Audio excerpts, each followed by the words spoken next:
Bueno, estamos acá con un gran amigo con quien compartimos una experiencia espectacular en el Hospital Rivadavia hace unos años. Y él me recuerda por otra cosa que no es por la histeroscopía, sino que es porque hice un asado. Pero bueno, son cosas de la vida. Así que estamos con Sergio Jaimovich, un gran amigo, pero principalmente, y en este lugar que estamos acá en Atlanta, uno de los especialistas más reconocidos a nivel mundial en la histeroscopía. Sergio, me gustaría tener tu idea de hacia dónde vamos en esta área tan importante, porque uno que empezó hace más de 30 años en la endoscopía, hemos visto muchas cosas. Recién estaba hablando con Alan de Cherny acerca de las primeras laparoscopías, de ver lo que hizo Kamran Nejat, me acuerdo con la cámara sosteniéndola enganchada en la óptica. Hacer la histeroscopía en el quirófano, la resectoscopía, todo era una cosa normal hasta que apareció la histeroscopía de oficina y nos cambió totalmente la visión. Yo era poco crédulo de esto y realmente estamos viendo que a nosotros en un hospital público en Buenos Aires, que es un lugar, vos lo conoces perfectamente, que es un lugar muy complejo, nos ha solucionado un montón de problemas y realmente nos hemos dado cuenta que cada vez es más y no sé hacia dónde vamos. Creo que vos sos el más visionario de todo esto. A ver, aquí hay varios temas. Uno es el tema de las listas de espera enormes que hay en los hospitales y siendo la histeroscopía una de los procedimientos más frecuentes en cualquier centro hospitalario, el objetivo en un inicio de todo esto, por lo menos en Barcelona, era descomprimir lo que sería el quirófano para cortar lista de espera, sacando todas las histeroscopías posibles fuera del quirófano. Tú has comenzado a hablar de la laparoscopía. En su momento de la laparoscopía, cuando se comenzó a hacer, el laparoscopista hacía todo, pero poco a poco la laparoscopía se ha ido dividiendo entre el oncólogo, la endometriosis y se ha ido, el suelo pélvico, se ha ido subespecializándose. Bien, cuando empezamos con la histeroscopía, que esto es un legado que llegó de los urólogos al resectoscopio en 1976, pues el resectoscopio era el todoterreno, que el que hacía histeroscopía hacía el resectoscopio y con esto solucionaba absolutamente todo y era lo único que se hacía. Esto ha ido evolucionando, o sea, que la histeroscopía ya no es simplemente meter un tubo y moverse dentro de la cavidad, sino que también se ha ido haciendo cada vez más compleja. Hoy tenemos tratamientos conservador para el adenocarcinoma del útero, con fines reproductivos, tenemos la cirugía reproductiva, esto también se ha ido haciendo más complejo y especializándose. Yo me dedico sobre todo a la cirugía reproductiva.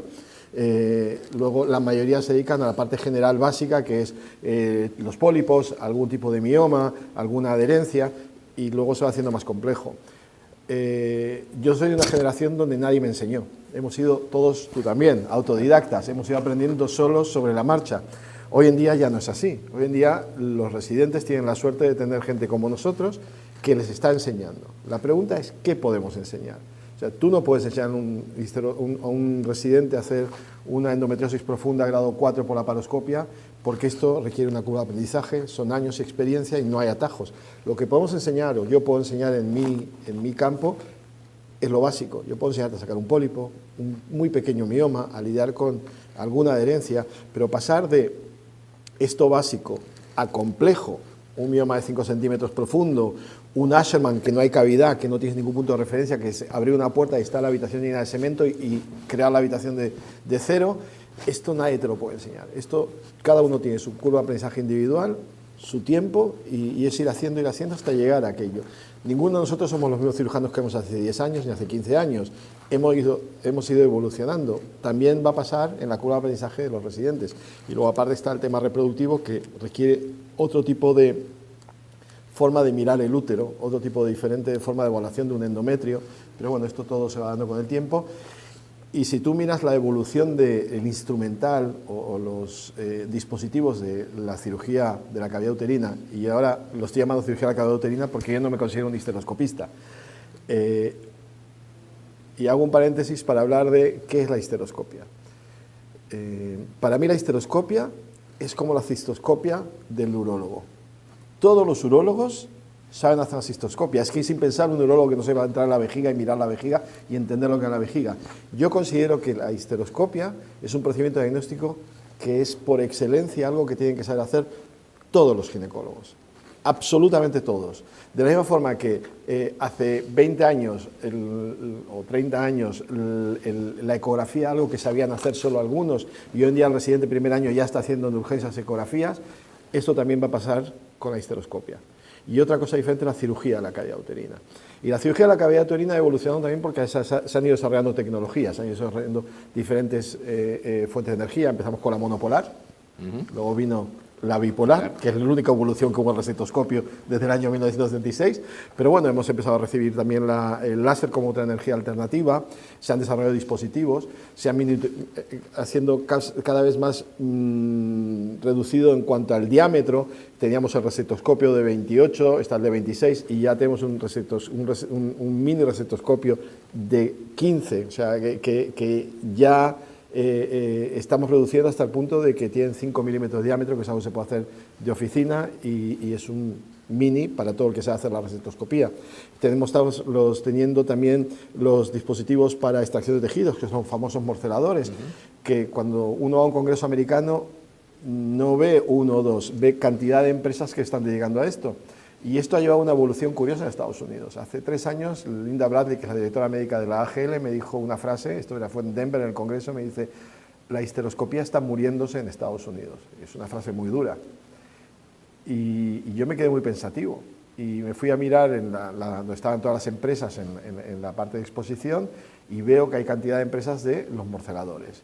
Entonces me di cuenta que ha pasado otra cosa totalmente diferente y voy y le digo: no, la histeroscopía no está muy en Estados Unidos. La histeroscopía, como tú conoces, que es el recetoscopio, está muy en Estados Unidos. En Estados Unidos no se hacía histeroscopia de oficina, no existía hasta el año 2017 porque las aseguradoras no reconocían, no pagaban los procedimientos en consulta, sino lo hacías en quirófano. Y en el 17 se dieron cuenta que si sacaban fuera de quirófano, abarataban los costes y multiplicaron lo que le pagaban al ginecólogo un 243%. O sea, hacer un pequeño pólipo o una biopsia en la consulta son $1.500 para el ginecólogo.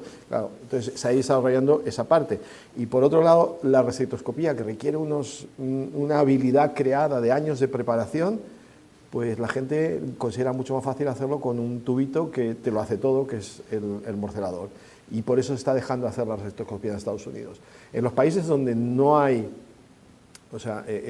grandes ingresos, donde el nivel económico está limitado, esto ocurre en Latinoamérica, ocurre en Asia, ocurre en África, bueno, ocurre en el 90% del mundo, que no es Estados Unidos y Europa Occidental, ahí todavía se está usando recetoscopio porque todos estos dispositivos que son de un solo uso son extremadamente caros. Tardará en llegar, pero también llegará al resto del mundo.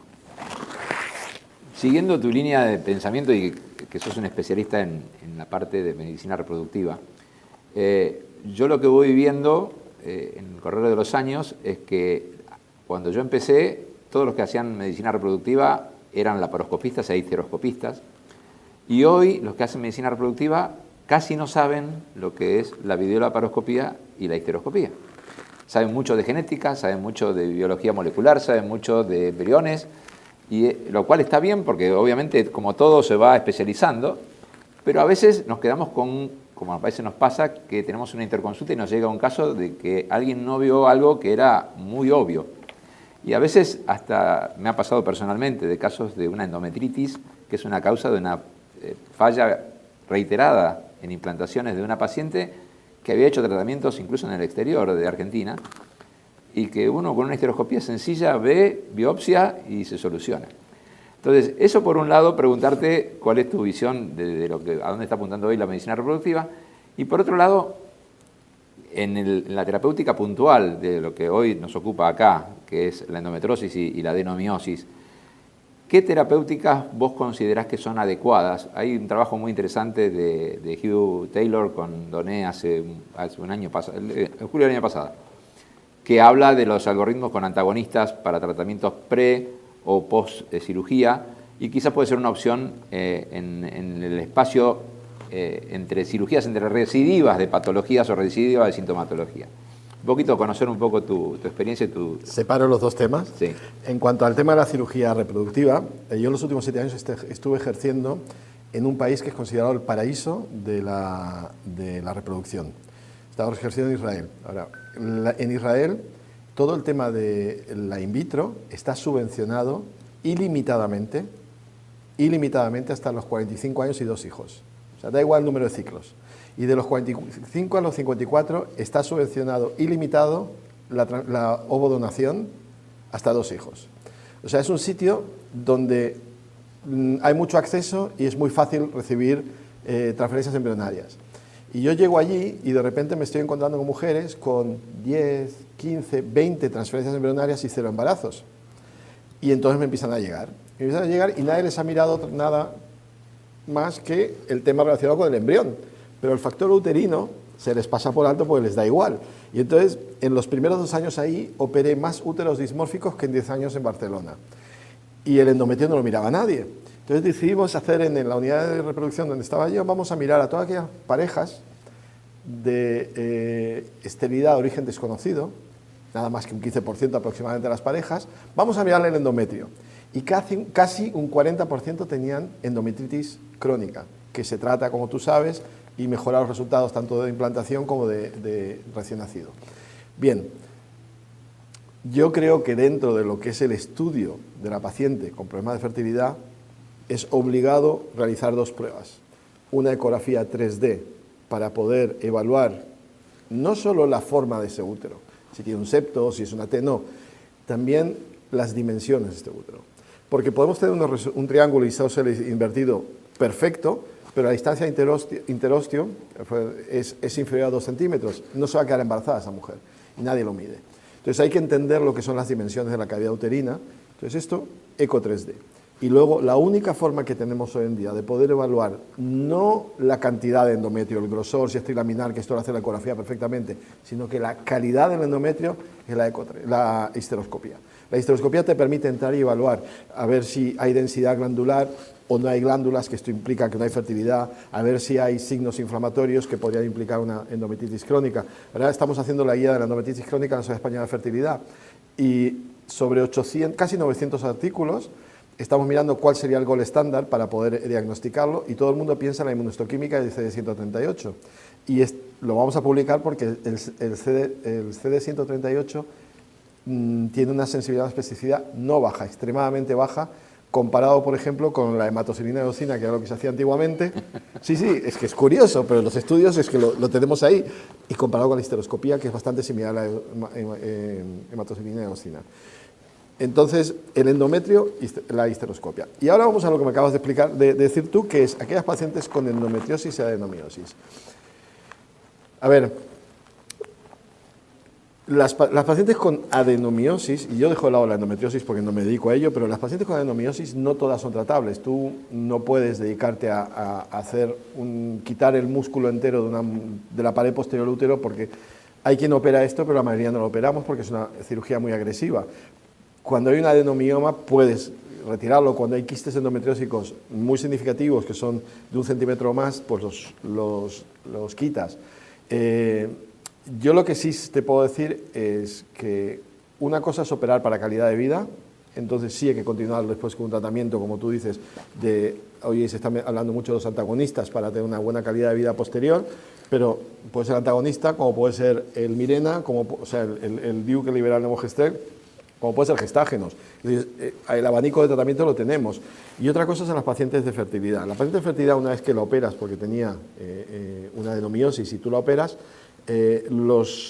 cuando hacen el ciclo posterior para antes de la transferencia embrionaria, frenan con análogos. O sea, hacen ciclos con análogos, bajas dosis, para poder mantener controlada esa endometriosis o adenomiosis que podría perjudicar a la fertilidad. La mayoría de las adenomiosis no tienen ningún efecto sobre la fertilidad de la paciente.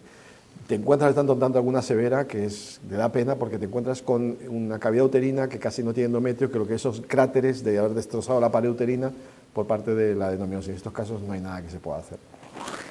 Y en el tema justamente de los tratamientos, como decías, le estaban dando agonistas o antagonistas probablemente en los primeros meses previos a la cirugía. ¿Qué opinás? Porque lo he visto y sé que ya está en el mercado las ecografías que ahora te hacen el mapeo de miomas en toda la pared uterina. ¿Endometriosis? ¿O miomas? No, de miomas. Puntualmente te lo pregunto ¿por qué? Porque acá apunto, ¿cuál sería el mejor método diagnóstico para aquel que va a hacer una cirugía por miomas. Yo he tenido varios casos bastante complejos, de incluso familiares míos, que han tenido 2 o 3 cirugías para posteriormente embarazarse.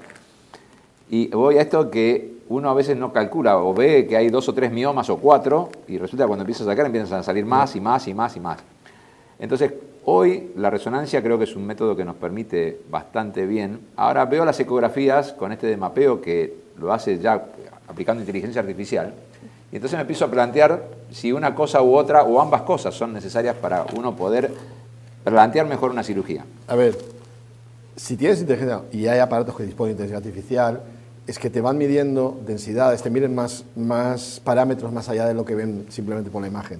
El problema está en los úteros que son polimiomatosos, que se hacen sombras unos a los otros y entonces la imagen es muy mala. Yo los polimiomatosos, en los cuales no consigo aclararme, y yo no tengo un Volusion E10 que está bastante bien, pero no tengo inteligencia artificial, yo sigo pidiendo una resonancia, previo a la cirugía, pues no quiero encontrarme con sorpresas. También tengo que decirte que cada vez hago más uso intraquirúrgico de la ecografía en tiempo real, o sea, trabajando con 2 pantallas. Te daré un caso extremo, una chiquita de 24 años... Perdón, transabdominal. Sí, sí, en tiempo real. Chiquita de 24 años que vino con mucho dolor y sangrado. Me la enviaron a mí para hacer mirar la cavidad y había 1 centímetro y algo de un mioma que yo no lo veía hasta donde llegaba. Yo veía lo que abombaba en cavidad, que era fúndico anterior.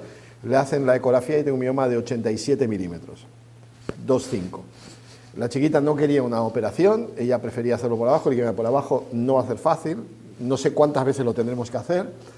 Y vamos a hacer la primera, empiezo con el recetoscopio y tengo que decir que no existe un instrumento que es el ideal y ahora a continuación vas a ver por qué la cirugía ideal requiere a veces más de un dispositivo a la vez. Y empiezo con el recetoscopio y digo, esta consistencia no me cuadra, es muy blandito esto y es marrón, o sea, un adenomioma. No sé, digo, llamen al jefe de ECOS y que me esté haciendo la ecografía en tiempo real y que me pide un morcelador.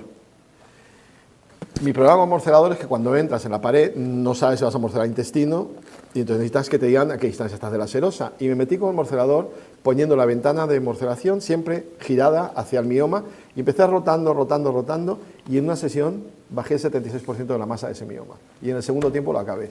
Pero claro, fue la sorpresa porque la consistencia era muy blanda y el morcelador cuando algo es blandito se lo come muy rápido. Claro. Si hubiera sido un mioma, se lo chupa. Pero bueno, son casos extremos que también pueden llegar a existir. Yo no me lo esperaba, me lo encontré mientras estaba haciendo y me esperaba que iba a sudar mucho, iba a hacer muchas resectoscopías a esa pobre chica, pero al final en 2 se acabó todo. Es decir, que los miomas siguen siendo la única cirugía compleja de verdad, en la cual te puedes encontrar con complicaciones serias de verdad.